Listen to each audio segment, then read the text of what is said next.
Hello and welcome to the Daily Mill for Tuesday, the 22nd of March 2022. Today's Millwall news.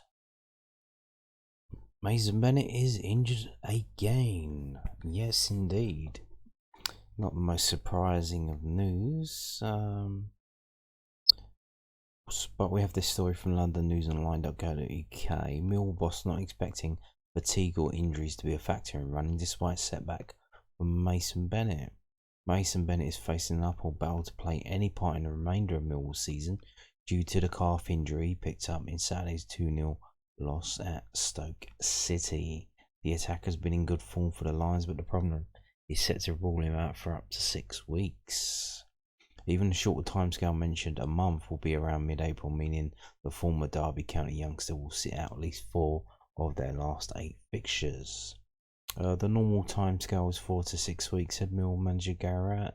Even if it's 4 weeks and you've lost a little bit of match fitness, rather than me sitting here and saying he could be back for the last couple of games, it's easier for me to say it's probably the best part of the season gone. We've got players coming back. The key thing is we'll have 4 or 5 new players back from a week ago, including Bradshaw, Lenny, Keith, probably Evo, and probably Berkey. Probably not Hutchie at the moment. That's probably a little bit slower. I'm not looking at the moment when he's going to be back. It's more getting to the bottom of why it's taking a little bit of time for his calf. It's been about getting over one injury and trying to sort out another one. We've got a few coming back, but it looks like Mason is a bit of a casualty. I don't think bodies is now going to be an issue, or that fatigue is going to be an issue, because we've got players coming back. It will simply be, can we maintain the form from before the Stoke game? Simple as that. In that 7 or 8 game period, we're going to need something strong towards the end of the season. We knew that, but we'll just try and enjoy our football. It's funny, people have made a big thing about the fact we haven't spoken about the top 6, and I don't even think that's a conscious decision. I think it's because we've been in and around it for so long, which is better when we go out there and try and upset teams and turn teams with more expectation over, just like we did with Huddersfield, Sheffield United and QPR. It's easier to do it by not overthinking it, just going out and playing. We'll try and enjoy the last 8 games and see where we go.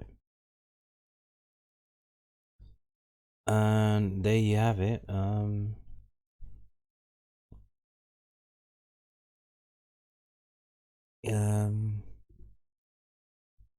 Mason Bennett is injured again. And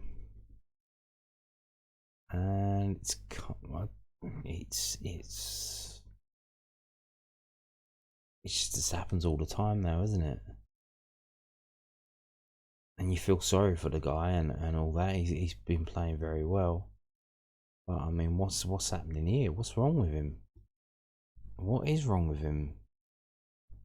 Get him down to a doctor or something specialist. Get him an MRI scan. Get him a blood vitamin analysis, hormone analysis. What's happening with your body, mate? Because is it normal? It doesn't seem that it's normal for him, but it isn't normal that you keep getting injuries like this. I remember, was it back in the day, you would have players like that, Darren Anderton, and several others who were constantly getting injured. And it become a bit of a joke, but this isn't funny when it's your team, to be honest. Yeah, how do you solve a problem like Mason Bennett? I don't know. Moving on now to this story that popped up. So our next game on the right, you can see there, is on Saturday, the 2nd of April. 3 o'clock kickoff away at Luton. And here we got this story from news@den.co.uk. Luton Town confirm Kenilworth Road clash with Millwall after the international break is a sold out event. Boom. Mill's next championship fixture against Luton Town after the international break is fully sold out. The Lions confirmed last week that they had sold out their away allocation of 1,032. The capacity of Kenilworth Road is 10,356, and the Hatters have had attendances of over 10,000 in 6 league games this season. Luton's biggest crowd of the campaign was 10,140 for their FA Cup 5th round clash against Chelsea, which they lost 3-2. Both sides are in the promotion race with 8 games left. Millwall 10th 4 points off Blackburn in 6th. Nathan Jones's side are 3rd, 6 points behind 3rd place Bournemouth. Last season's corresponding fixture, a 1-1 draw, was played behind closed doors. George Evans scored Mill's equaliser in the 95th minute. And there's a tweet confirming from March the 15th that Millwall's allocation had sold out. And it seems the home end has sold out as well. So, going to be a rocking atmosphere there at Kenilworth Road. Let's hope it's not too rocking though. Seeing as they're 3rd in the table, I imagine that counts as a big game. So maybe the players might put a bit of effort in and see it as such and do what they normally do against big teams in quotes and actually put in a full performance and get a result. Although they are little old Luton and it might go the other way where we don't really turn up. So who knows? But sold out anyway. It is a sellout. Moving on now to the Loan Watch, which weirdly enough, so after a couple of weeks, maybe 4 or 5 weeks of not doing it, the News have then had done it this week. And the reason I think why they stopped doing it, because the Mill official site started doing it, and they did it a little bit better, to be honest with you, but they didn't do it this week. Probably had more pressing concerns with the sad news this past week. And so it looks like News at Den are back at it. So let's have a read of the Loan Watch from the weekend. So they talk about Portsmouth. And then they say, meanwhile in League 2, Alex Mitchell and Dan Moss were absent from Leyton Orient squad as they ended a 16-game winless streak with a 3-1 victory at home to Rochdale. Orient are 18th, 9 points above the relegation zone, and travel to Harrogate Town on Tuesday night. Isaac Loffey is also still out. He missed Sutton's 1-1 draw at home against Tranmere Rovers. Sutton dropped to 9th, 3 points off the playoffs. The U's are away to Oldham Athletic tonight.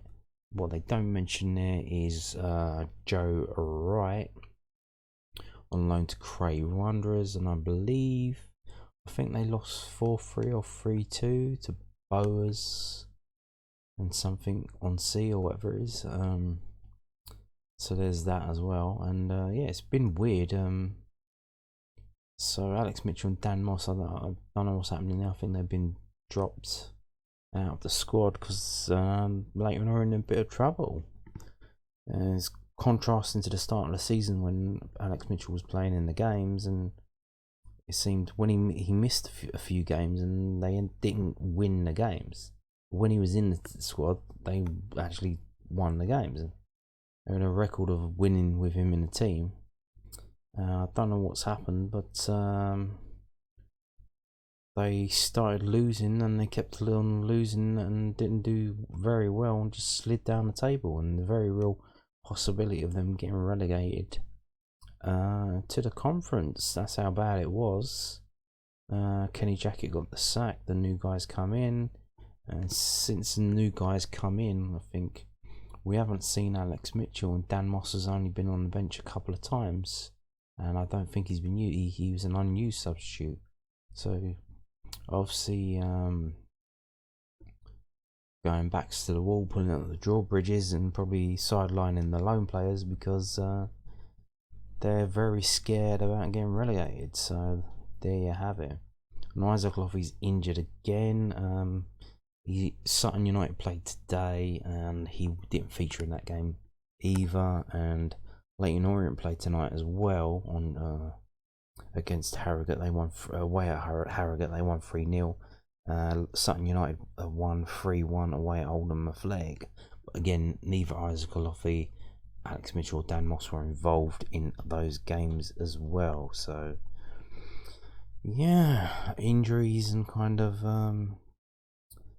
weird goings on, but it is what it is. It is what it is. What can you do? So mentioning Cray Wanderers, Joe Wright, this tweet came up today. from Cray Wanderers FC's Twitter account. All official ones are pleased to announce that Joe Wright's loan deal from Millwall has been extended till the end of the season. Joe has been a great success since making his debut in February and a terrific future prospect. We thank Millwall for their cooperation. So there you have it. He's been doing very well. They seem to be quite happy with his performances, and they've extended the loan until the end of the season as they battle against relegation from the Hismian Premier League.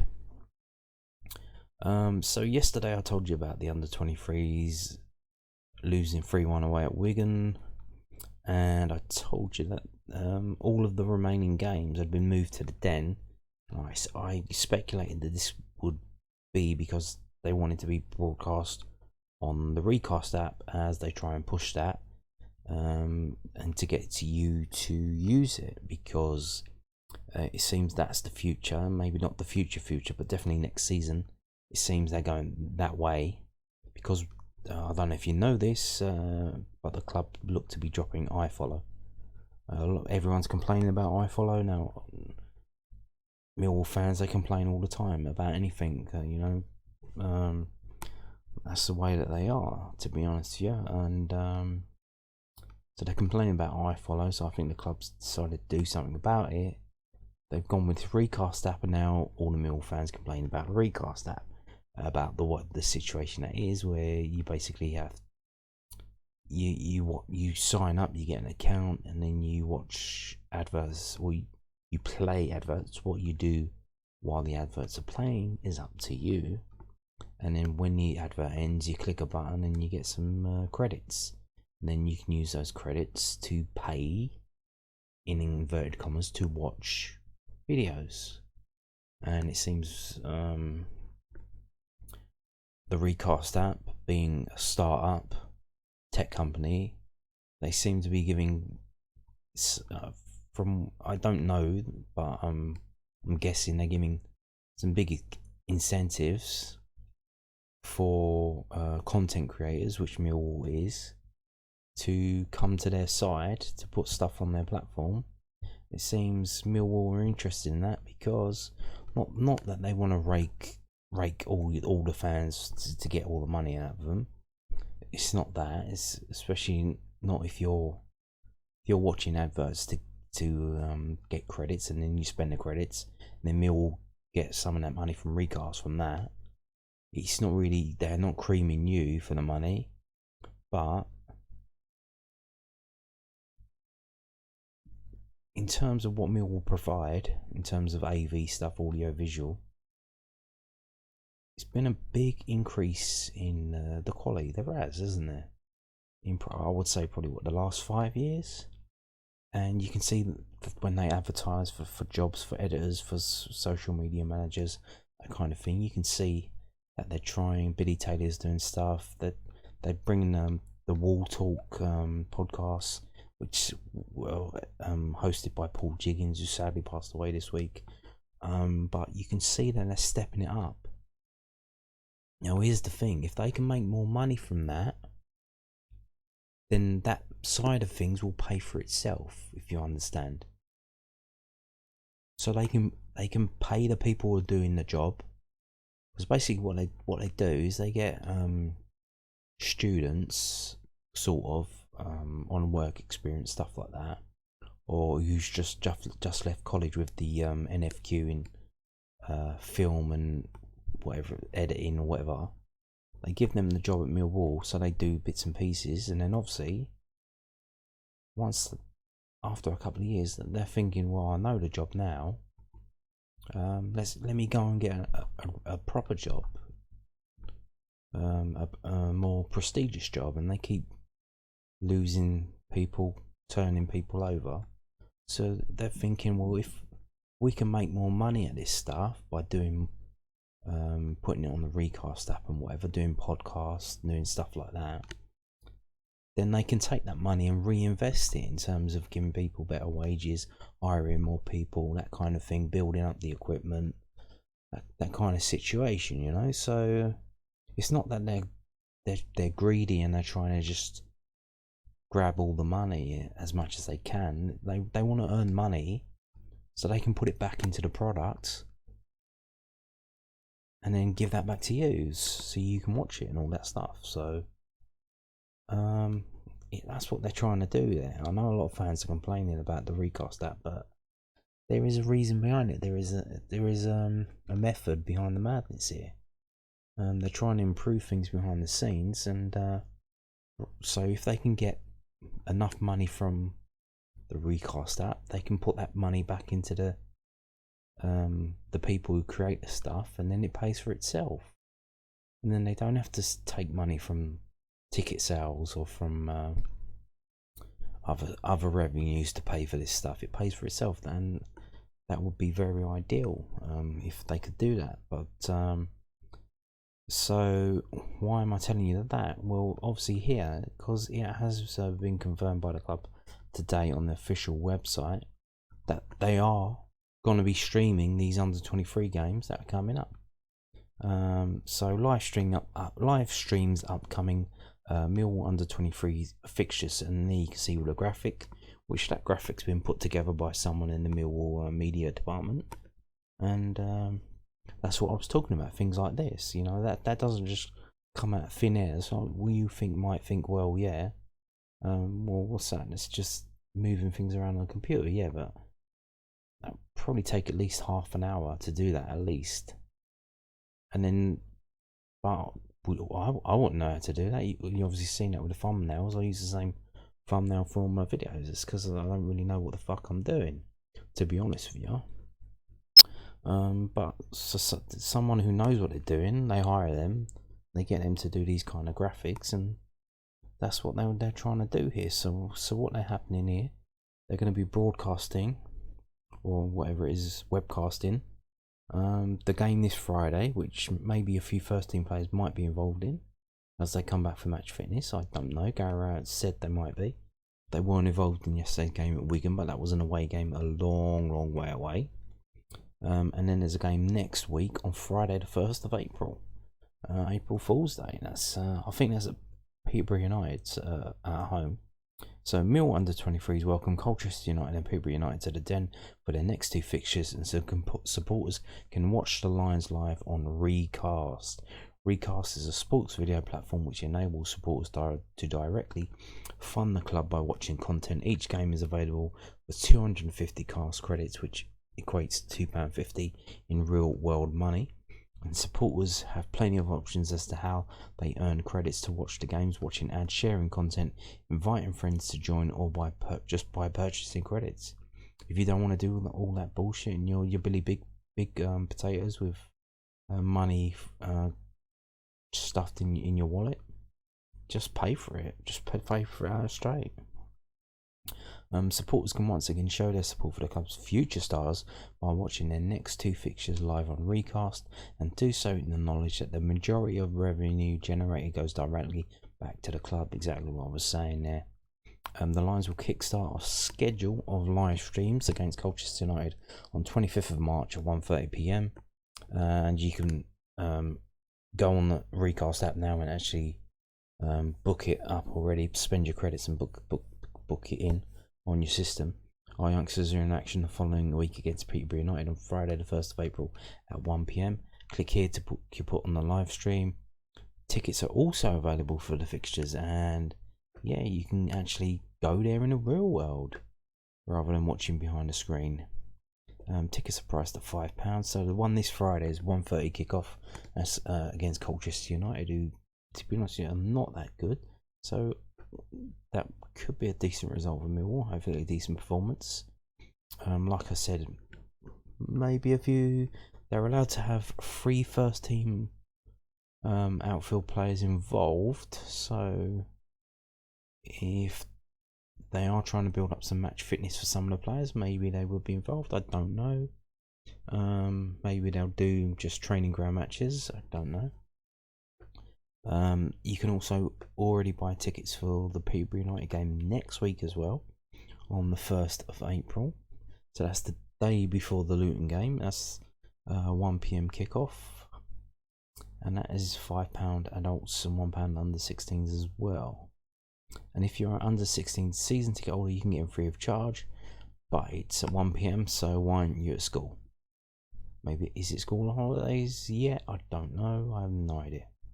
But there you have it. So yeah, under 23 games being shown on Recast, so you can pop down to the den to watch them, either or. And there you have it, and that is it for today's video. Thank you for watching, and goodbye.